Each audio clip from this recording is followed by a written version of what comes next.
சேர மன்னன் உதயஞ்சேரலாதன் அப்படின்னு சொல்லி இந்த நாவல்ல பதிவு செய்யறார்.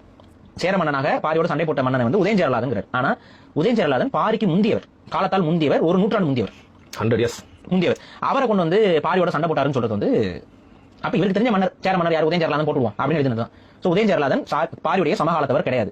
அடுத்து வந்து பாத்தீங்கன்னா பாண்டிய மன்னன் வந்து குலசேகர பாண்டியன் பதிவு பண்றாரு.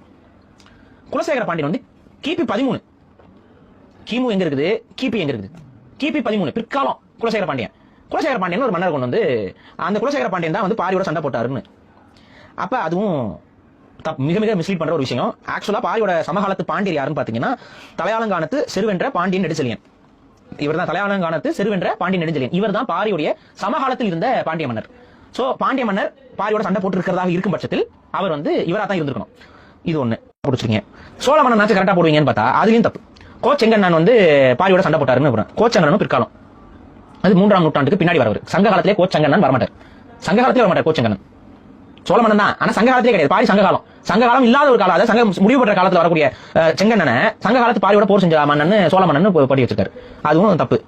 அப்ப பாரியுடைய சமகாலத்து சோழன் யாருன்னு பாத்தீங்கன்னா குளமுற்று துஞ்சிய கிள்ளிவளவன். சோ இதுல இருந்து என்ன தெரியுது, இந்த பேர்கள் எல்லாம் இவருக்கு என்னென்ன பேர்லாம் தெரியுமோ அவங்க எல்லாம் பாரியோட சண்டை போட்ட மன்னர்கள் அப்படின்னு சொல்லி வெவ்வேறு காலத்துல இருந்த மன்னர்களை கொண்டு வந்து இந்த கதையில இது என்ன வரலாறு.